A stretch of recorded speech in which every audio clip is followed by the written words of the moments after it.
عزیزانو 13 جمعه باندې د ادریس علیه السلام بیان استاسو په مخ هغه کې دوه خبرې ما استاسو مخ کې عرض کړې وي چې الله پاک ته دا تقاضا وکړه چې یا الله د زنکدن کتو می شوق دی چې بیا ستا یاد نورم په شوق کو نو الله پاک ورته زنکدن خودو او بیا را ژوندې کو. عزیزانو یو د خبرو دنیا ده او یو د قتلو دنیا ده. د زنکدن متعلق خو مونږه خبرې کوو کنه چې سخت دی او دا دی او دا دی او څومره سخت دی نو په ما او تاسو ټولو را روان دی. په خپله به وګورئ چې د انسان نه څه وخت کې ساه وځي په دغه وخت کې د ده څه حال حتی کې بی بی عائشه رضی الله تعالی عنها فرمایي چې ما د رسول الله صلی الله علیه وسلم زنکدن لیدلی دی نو زه د هغې حال نشم ویلی ځکه چې رسول الله صلی الله علیه وسلم سا چې څه وخت کې قبض کېده او اسرائیل علیه السلام راغی نو اجازت یې وغوښتو. حضور علیه السلام ورته وفرمایل چې دا ستا د اختیار شی نه دی خپل کار شروع کوه. نو د رسول الله صلی الله علیه وسلم سا مبارکه چې وه د بی بی عایشې په غېږ کې ختلې وه. نو د زنکدن نقشه د هغې چې وه هغه عایشې په خپله لیدلې وه. نو دا به وګورئ تاسو ټول ځکه چې سردار کونین صلی الله علیه وسلم خو هره خبره وحی ده حتی کې د هغه خوب چې دی هغه هم وحی ده. هغه فرمایي چې ان القبر اول منزل من منازل الاخره د آخرت په منازلو کې قبر اولنی منزل دی او خاص کر بیا دا ړومبی شپه د قبر چې ده الله دې امان راکړي. ابو بکر صدیق جو وفات کېده نو بی بی عایشې جړل ورته ویل بچیه ته ولې جاړې جړه خو ما ته پکار ده ته خو بیا هم ژوندی چا سره به کښېنې پام به دې غلط شي جړه ما ته پکار ده چې داسې کور ته روان یم چې کور مې وړاندې لیدلی نه دی داسې پولیس به مې گرفتار کړي چې هغې مې وړاندې لیدلي نه دي داسې عدالت کې به مې پیشي کېږي چې هغه عدالت مې وړاندې لیدلی نه دی نو جړه خو ما ته پکار ده ته ولې جا. نو عزیزانو دا منظر د سا قبضېدو ادریس علیه السلام وکتو او بیا جهنم هم وکتو. علما وایي چې دا جهنم اور داسې دی که د جهنم د اور د مثقال ذرې عمره یو سپڼ کې دی دنیا ته راشي نو د ځمکې په سر به هېڅ شی صحیح پاتې نشي د ځمکې په سر دنیا به ټوله وسوځي یو هغه اور داسې او بیا د هغې غوندې اور دپاره الله وایي چې څه وخت کې جهنمیان ور واچولی شي نو لهم من جهنم مهاد ومن فوقهم غواش په دې جهنم به سرم کېښوی شي سر به بند شي چې د دې دا تپش بارونه دي. الله دې امان راکړي الله دې امان راکړي د خپل حبیب په خاطر. نو عزیزانو دا منظر هم ادریس علیه السلام وکړ بیا تقاضا وکړه چې اوس مې جنت راته وښایه چې دا شوق مې نور زیات شي. نو عزیزانو جبرائیل علیه السلام یې ورسره کړو او جنت ته بوت په جنت کې ښه وګرځېدو اوس جنت څنګه ځای دی نو مونږ او تاسو خواستې برای نام د خولې خبرې دي څوک مړ شي وي خدایه ته واړه جنت ته ورکړې او دا ورکړې هسې اړتو پړتو ولۍ لګیا ته واړه جنت ته ورکړې چې ځکه چې د ملک ټیپر کړی ایمان د حضرت عمر پیدا کړي اته واړه جنت ته خو څه کوې د حضرت عمر ایمان پیدا کړي چې هغه به وي چې یا الله لا علی ولا علی خدا جنتونه مې نه دي په کار او چې صرف دومره مهرباني وکړي چې څه راته ونه وی چې خالی پرې مې دی د الله په عظیم قوت او قهر او غضب باندې به چې څه وخت کې د عمر نظر نو دا الفاظ به وي چې یا الله اسم نه دي په کار خو چې څه راته ونه وی خالی پرې مې یو صحابي و هغه به دعا کوله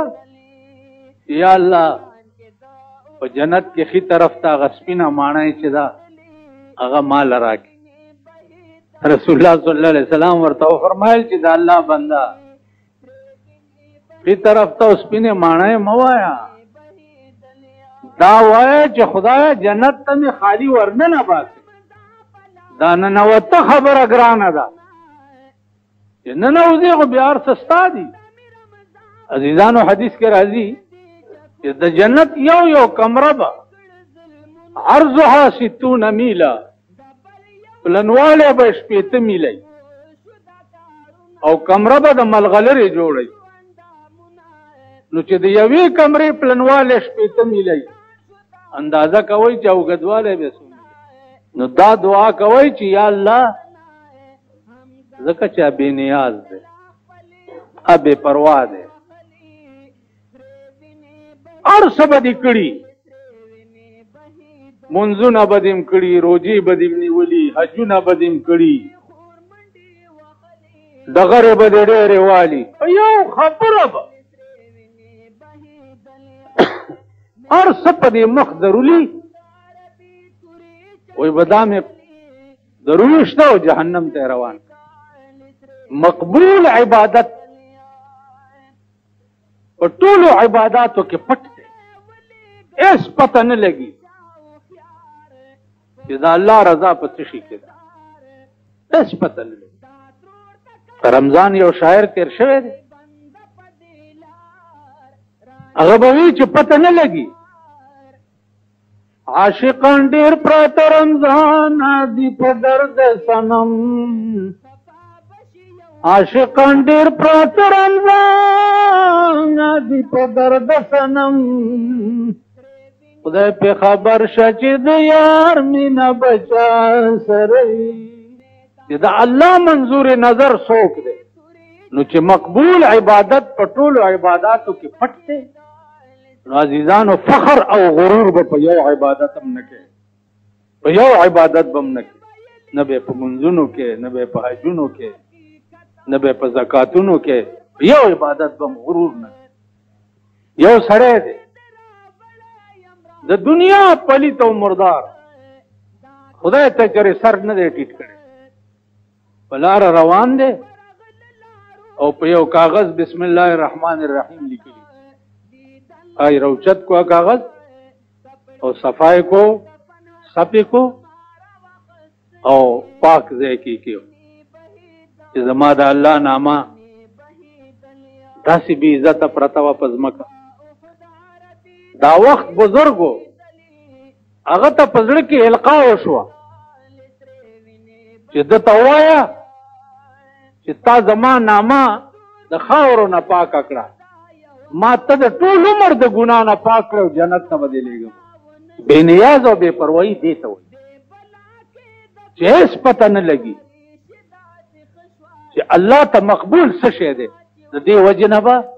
هرې نیکۍ ته ورته غاړه وځي هرې نیکۍ وړه نه وړه نیکي به سپکه نه ګڼې کېدای شي چې د خدای رضا په دي جومات ته چې راننوځئ ځان نه به اورنګزیب او شاهجهان نه جوړوئ چې شاه صاحب جومات ته راغی یا خان جومات ته راغی نواب صاحب جمعات ته راغی نه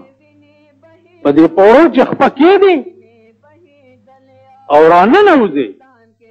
نو دا تصور به کوې چې زه مجرم یم او خدای ته پیشای ته راننوتم خدای سره مې پیشي ده دا لاسونه چې تاسو داسې تړئ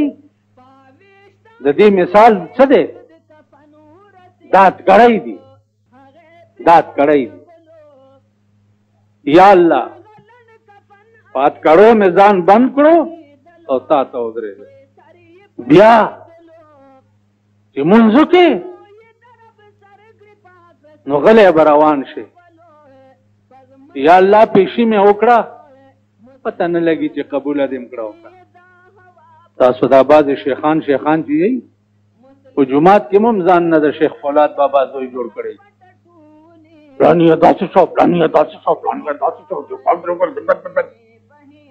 یا کدی جنازه کې تاسو وګورئ که هلته دنیا به ولاړې صفونه اوده کوي او نیخ کوي او اوه کوي او اته کوي هغه ورځ مې یو داسې نیغ وویلو ما سړیتوب سړي بچی خو نه یې کړی زمونږ خپې ستړی شوې په ولاړې باندې دده کوي اته کوي نه کوي دا ورک شه په دغه وخت کې به ځان نه د قلقلا خان زوی جوړ کړي جومات ته چې راننوځئ ټیټ سر به راننوځئ او غلي به کښېنئ یا الله پیشي مې ده دنیا کې خو به ستاسو پیشۍ شوي دا مجسټریټان په دې کچرو کې چې ناست دا څه شي دا څه دي ته چې ورننوځې داسې به ورننوځې چې مجسټریټ ته یا شیشن جج ته ورننه به وځئ داسې داسې هلته چې ننوځې داسې به روان تاڼې ته چې ورشي خان ناست دي ته به داسې ورشه سر ټیټ به دې نیولې یو ورننه به دلته د خدای عدالت ته راننوتې قلقلا خان زوی ځان نه جوړ کړی نه ټیټ سر راننوځه اوس به ته په دې مانځه کې خدای ته درخواست پیش کړې چې اهدنا الصراط المستقیم خدای درخواست کو چې ما ته سمه لار وښایه کومه سمه لار صراط الذین انعمت علیهم دغه خلقو لار راته وښایه چې تا په انعام کړی چې پیغمبران اولیاء صدیقین صلحاء صالحین غیر المغضوب علیهم ولا الضالین یا الله چې په چا تا غضب کړی د هغې د لارې نه مې وساتې دا تاسو په هر مونځ کې خدای ته درخواست کوئ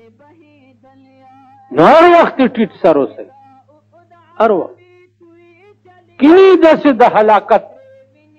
او د داسې تباهۍ طرف ته روان یئ چې عمر نه به م جړا څوک نشي ټینګولی عمر په دې قبر کې به عمر نه ستا جړا څوک نشي رسارولی د دې وجې نه غرور عنوان دا ځان نه وباسئ مونږ هېڅ شی اوس تاسو په دې ملک کې وګورئ چې ځان ته سوئ او چې ترک شي په دې ځای کې بس وګورئ چې ډاکټر را خبرېږي ساتي وتي څه چلې شو لکه پلانې مړ شوی هارډ فیل نن د هارډ فیل اور په ټوله دنیا لګېدلی دی الله د توبې او د کلمې توفیق هم نه ورکوي ترک سره کیسه وباسي نو عزیزانو ادریس علیه السلام چې څه وخت کې جنت ته نه ایستو دننه کېناست چې وخت تیر شو جبرائیل علیه السلام ورته وایي چې راوځه که نه چې ځو هغه ورته ویل نه وځم ولې نه وځې ویل ما سره فیصله وکړه څه فیصله در سره وکړه یا الله دا خو ما نه ایستو اوس راوځي نه الله ویل فیصله ورسره وکړه ادریس علیه السلام ورته وایي چې څه دلیل دی در سره چې نه راوځي وی دا الله قانون دا دی یو ځل جنت ته زه څوک نه باسم نو وما هم بمخرجین عنها د جنت نه به بیا څوک نشي ویستی داسې طاقت نشته چې د جنت نه وباسي نو الله زه رانه ایستی ما جبرائیل ته وایي ته څوک چې ته به ما وباسې یا الله دی خو داسې وایي الله ورته دلیل ووایه ته یعنې ادریس علیه السلام شریعت وګټله په جبرائیل ته راغی او ادریس علیه السلام جنت کې. زما عزیزانو د الله په مقبول بندگانو کې داسې خلک هم تېر شوي. یا الله د زنکدن خواری راته په ژوند وښایه او بیا یا الله جهنم راته په ژوند وښایه او یا الله بیا جنت راته په ژوند وښایه. نو چې دوه تکلیفه پې تېر کړه او دریم راحت ته یې ننویستو، الله ورته زه په ژوند جنت ته ننوځم. نو عزیزانو الله دې په مونږ فضل وکړي، کرم او مهرباني دې وکړي. نن په ټول ملک د بېدینۍ اور لګېدلی دی، په ټول ملک د الله نه په بغاوت اور لګېدلی دی په ټول ملک باندې. ښځې او نر، واړه او زاړه، ټول د الله نه باغیان. هېڅ پته نه لګي چې په یو سکند کې الله دا ټول ملک په بله واړی. خدای سره خدا طاقت شته که نه؟ خدای سره خدا قوت شته که نه؟ نن د ښځو حال وګورئ په ملک کې، پناه په خدای. نو الله دې ټول ملک ته هدایت د نیکۍ، وړو زړو ته دې الله هدایت د نیکۍ. نو عزیزانو د هلاکت او د عمر له د جړا ورځې په موږ ټولو را روانې دي. وړاندې نه ورته سوچ وکئ او هرې نیکۍ ته ورته غاړه وځئ. پته نه لګي چې د الله رضا په څه شي